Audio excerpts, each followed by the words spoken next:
Hello friends, welcome to my channel Amjad Online Classes. Right, now we are going to start the next topic, right? In the previous video, if you refer my previous video, I just discussed the cost volume profit analysis, right? That is also known as the marginal costing, and I told you and I discussed in the previous video the first technique of CVP analysis, that was right equation method, and in that the same video I told you there another technique, right, that is known as break even point या break even analysis, right? हम इसको बोलते हैं break even analysis. So मैंने अभी यहाँ पर इसको अलग से इसको just I am showing it as a separate topic because it is itself a very vast topic and separately given in many books of the management accounting and the cost accounting. ये cost accounting हो या कोई management accounting, उसमें books में भी अगर देखें तो एक separate, बल्कि it relates to the economics subject also. तो ये अपना आप में एक कंप्लीट बहुत बड़ा टॉपिक बन जाता है आपका यहाँ, तो इसलिए मैंने इसको सेपरेटली डिस्कस कर रहा हूँ. Otherwise it is one of the techniques of CVP analysis और द मार्जिनल कॉस्टिंग, राइट? ये भी मार्जिनल कॉस्टिंग है और एक सीवीपी एनालिसिस की ही अपने आप में एक टेक्निक है. तो what is before telling you, before just take the illustration make you understand how it is calculated, कैसे हम ब्रेक इवन पॉइंट को कैलकुलेट करते हैं. बट व्हाट एक्चुअली इसको शॉर्ट में बोलते हैं BEP, break even point. Break even point is actually what, right? Because it's very common terminology everybody come across, right? Here now and then हर कोई इसे कहीं ना कहीं कभी ना कभी सुनता है, right? बहुत बार ऐसा होता है कि हम कोई बिजनेस स्टार्ट करने के लिए जा रहे होते हैं, right? तो somebody ask के यार इसे I'm going to start this business but when I will achieve the break even point, when I will achieve the break even point, what does it mean? For example, if I'm going to start a business and I'm going to take the loan from any commercial bank or from any other bank, so he will ask, in my banker, those who will provide me the loan, he will ask what will be the BEP, yani what will be the break even point of your business. So what he wants to ask from me, वो मुझसे क्या पूछना चाहता है, actually है क्या इसका मतलब break even point. तो let me tell you dear, break even point is that point, right, where BEP is equal to where total cost becomes equal to total revenue. Simple, means TR. TC is equal to TR. This is the BEP, when the total cost of the business becomes equal to the total revenue, or the total revenue of the business becomes equal to the total cost. In other words, we can say where BEP is the point where business earns no profit, no loss. ये condition. This condition has to be satisfied by each and every business, particularly the manufacturing concern or the service industry. ये हर business में ये point आना ही आना है. If this point will not strike any business, right? तो आप ये समझ लो कि you have not overcome the cost of the business and you are going losses. आप खुद सोचो, अगर मैं किसी बिजनेस में, मैंने suppose if I invested ₹10 lakh in a particular business, तो first I will overcome that 10 lakh. Then the time will come when these 10 lakhs will be equal to the total revenue which I have earn. तब मैं कहूँगा कि ठीक है भैया, जितना पैसा मैंने लगाया था बिजनेस में मैं उतना ओवरकम कर चुका हूँ. उस ओवरकम यानी उस पॉइंट पर आ चुका हूँ मैं अब कि जितना मैंने पैसे लगाया था मैं उसके इक्वल आ गया. इट मीन्स यानी I have achieved the BEP. It means it is essential for every business to achieve the BEP once in the lifetime of the business, otherwise business is going into the losses. अगर ये point नहीं आया तो ये वो point है जहाँ business को कोई प्रॉफिट या कोई लॉस नहीं होता. हाँ, अगर इसके बाद बिजनेस कंटिन्यू करता रहेगा तो इसके बाद फर्दर बिजनेस को प्रॉफिट होंगे, और इससे पहले की जाहिर सी बात है अगर हम देखें तो एक्चुअल लॉसेस रहे होंगे बिजनेस को. तो हम कैसे, जैसे हमने उसमें पिछली बार आपको बताया था प्रॉफिट की इक्वेशन, यहाँ हम प्रॉफिट को बोल सकते हैं इसी पॉइंट ऑफ व्यू से when TR is greater than TC. TR means when the total revenue is greater than the TC, it is equal to the profit. जाहिर सी बात है, इट्स वेरी एक्सप्लिसिट अंडरस्टूड कि जब टोटल रेवेन्यू मेरे किसी के ज़्यादा होंगे तो जाहिर सी बात है वो टोटल कॉस्ट है तो वो प्रॉफिट होगा. अपोजिट, जब TR will be less than TC और BEP as you already see is equal to when TR is equal to TC. तो we are talking about this. इसके ज़्यादा तो प्रॉफिट, इससे कम तो लॉस. ये द बेसिक कॉन्सेप्ट है कि ब्रेक इवन पॉइंट हर बिजनेस में आता है, और break even point from the accountant point of view should strike at least once. एक बार तो आना ही आना है. I'm not talking about economics. I'm not going very much detail where the economist says that the break-even point comes 2 times in the business or may come many times. But we are talking about that at least once it has to come. अगर ये एक भी बार नहीं आ रहा तो इसका मतलब आप लॉसेज में जा रहे हो. तो ये तो रहा आपका इसका मीनिंग ब्रेक इवन पॉइंट का. Now it is how it is calculated. There are different ways, right?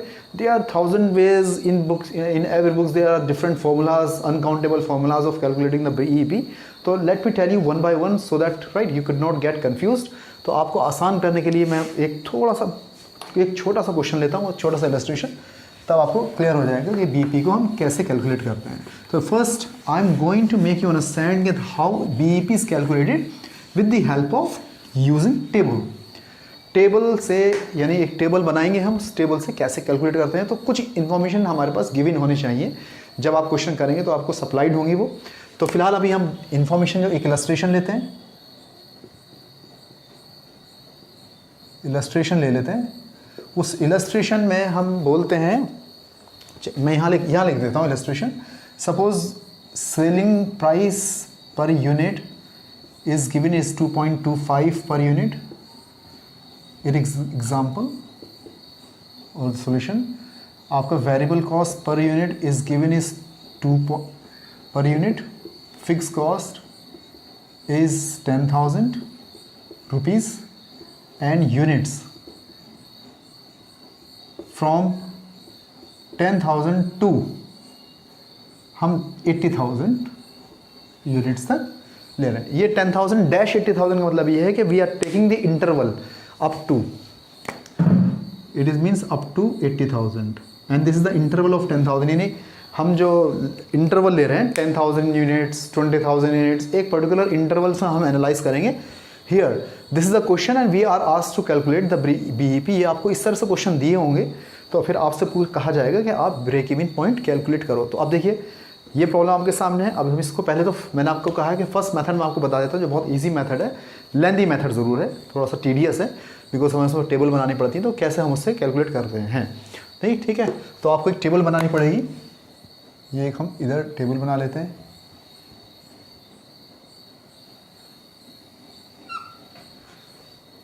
First column units always. Second column मैं शॉर्ट में यूज़ करूँगा चलिए इट इज़ फिक्स कॉस्ट. चलिए मैं शॉर्ट में नहीं लिखा, पूरा लिख देता हूँ फिक्स्ड कॉस्ट, बट डिनोट करेंगे हमेशा शॉर्ट में ही FC.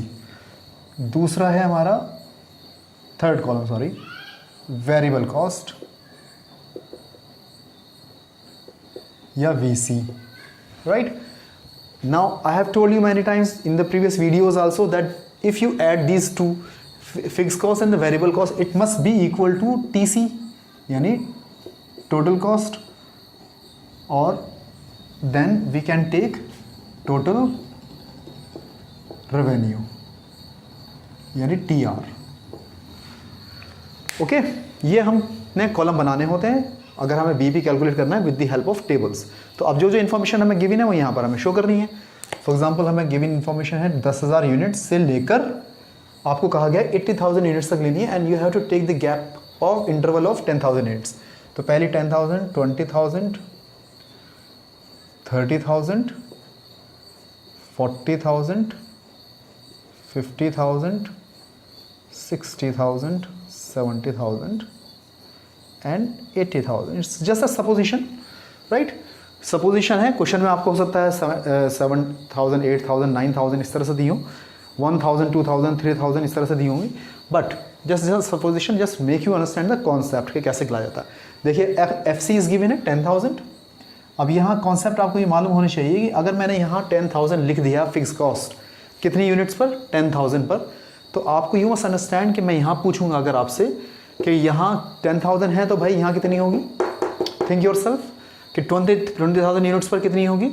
तो if you have right consulted my previous video and if you have right seen that video in which I told you the difference between the fix cost and the variable cost, तो आप फ़ौरन कहोगे कि यहाँ पर भी 10,000 units ही होगी because fix cost is that cost which remains fix at any level of output. तो हर जगह वो फिक्स्ड ही होगी, तभी तो हम उसे फिक्स बोल रहे हैं. अगर भाई वो चेंज हो गई तो फिर वो कैसी फिक्स कॉस्ट है. तो यानी fix cost remains constant at any level of output, यानी कितना भी कोई भी आउटपुट हमारा, देखिए आउटपुट ये चेंज हो रहा है बट हमारी फिक्स कॉस्ट वहीं की वहीं है, इसको ही हम फिक्स कॉस्ट बोलते हैं। Now it is time to calculate the variable cost. Variable cost देखिए क्वेश्चन में गिवन है 2 पर यूनिट, @2 पर यूनिट। अब 2 per unit, units are given, it means this 2 rupees 2 has to be multiplied by this 10,000 first, तभी तो आ जाएगी आपकी total variable cost.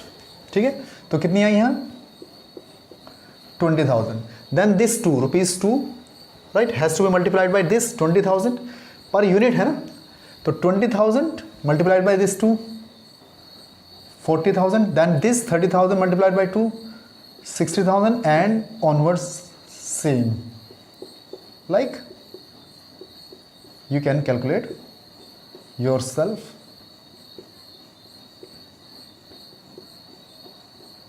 Simple, you have just multiplied the number of units with the variable cost per unit। तो आपकी क्या आ गई, variable cost आ गई in rupees, ये वेरिएबल कॉस्ट हम कह सकते हैं इन रुपीज़ है राइट।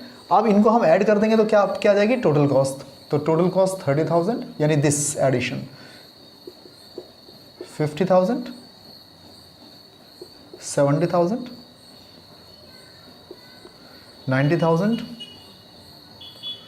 और आपका 1,10,000 1,30,000 1,50,000 एंड 1,70,000 राइट। क्या आ गई आपका है टोटल कॉस्ट। यानी अगर हम देखें अपने जो हमारा जो ब्रेक इवन पॉइंट है, हमें क्या चाहिए, TC इक्वल्स टू TR, तो इसका मतलब TC तो हमारे सामने आ गया। अब हम आ जाते हैं टोटल रेवेन्यू। टोटल रेवेन्यू का मतलब होता है सेल्स। अब देखिए सेल्स पर यूनिट आपको क्वेश्चन में दे रखा है 2.25 पर यूनिट, सेम वे जैसा आपने VC को कैलकुलेट करके निकाला है, इसी तरह से हम वेरिएबल कॉस्ट पर यूनिट को भी कैलकुलेट करके इसी तरह से यहाँ पर सेल्स को नंबर ऑफ यूनिट से मल्टीप्लाई करके निकालेंगे। Means 2.25 per unit multiplied by 10,000 unit, so कितना हुआ 22,500, then 20,000 multiplied by the same right 2.25, ये आपका हो गया 45,000, then 30,000 multiplied by this right, ये आपका हो जाएगा actually you can calculate yourself right if you are having the calculator, और मेरे हिसाब से होना चाहिए ये आपका 67,500। Now this 40,000 multiplied by this the same, ये आपका आ जाएगा 90,000, then again same 1,12,500, then same आपका होगा 1,37,000 35,000, फिर आपका होगा 1,67,500, और फिर ये आपका 80,000 मल्टीप्लाइड बाई दिस आपका 1,80,000 राइट। तो ये आपका क्या आ गया टोटल रेवेन्यू। ऑलराइट, अब आप देखिए इट्स जब ये थोड़ा सा कैलकुलेशन इसमें लेंथी ज़रूर है, but once if you have made the table then it's very easy to spot out right the break even point. यहाँ आपको 2-3 मैं कॉन्सेप्ट समझाऊंगा जो बहुत ज़रूरी है आपके समझना, ठीक है। जो टेबल पहले आप देख लीजिए टेबल से राइट, टेबल से अब आपको मैंने क्या बोला कि break even point is the point where total cost is becomes, मैंने आपको कहा कि BEP is equal to TR equals to TC, where TC becomes equal to total revenue. अब आप खुद देखिए कि टोटल कॉस्ट और टोटल रेवेन्यू कहाँ बराबर हो रहे हैं, क्या यहाँ बराबर हो रहे हैं, are they equal here, no, are they equal here, no, are they equal here, no, still difference. अब आप देख रहे हैं यहाँ इक्वल हो गए, दिस पॉइंट, ये पॉइंट इक्वल किस यूनिट्स पे हो, ये, एंड यही आपका BEP हो गया, यही आपका BEP है, this is the break even point. तो how easy it has become with the help of the table to calculate the BEP। अब देखिए BEP को जब हम लिखते हैं ना तो 2 तरीके से लिखा जाता है, ये ध्यान रखिएगा, BEP इन यूनिट्स, ये ध्यान रखिएगा। ब्रेक इवन पॉइंट यूनिट्स में कितना है, तो आपको देखिए कि ब्रेक इवन पॉइंट यूनिट्स में कितना है, यानी ये तो ये भी रुपीज़ है, ये भी रुपीज़ है, ये किसके आगे है, यानी फर्म को 40,000 यूनिट्स यूनिट्स हमारी कितनी है 40,000। ऑलराइट, ये क्या ये बोलेंगे हम ब्रेक इवन पॉइंट, राइट, इन यूनिट्स। एक होता है बीईपी इन रुपीज़, रुपीज़ में कितना है, राइट। इसको हम क्या करेंगे, कुछ नहीं करेंगे, 40,000 यानी जो यूनिट्स हैं into selling price per unit, ये कर देंगे। या यहाँ तो हमारा ऑलरेडी देखिए कैलकुलेटेड है क्योंकि ये 90,000 है ना, तो ये 90,000 ही आएगा क्योंकि आप जब इसे करोगे 40,000 इंटू 2.25 तो ये 90,000 ही आएगा। मैंने आपको साथ में यहाँ एक फॉर्मूला भी बता दिया, तो ये ध्यान रखिएगा। Break even point generally may be asked in the question कि you have to calculate the BEP in rupees और you have to calculate the BEP in units. That's why I told you and you must know the difference.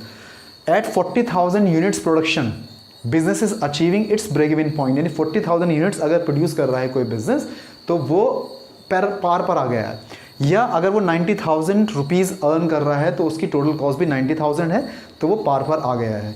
ये है आपका break even point का concept. अब मैंने कहा ना कि आपको ये देखिए कि हमने एक टेबल से बताया, राइट।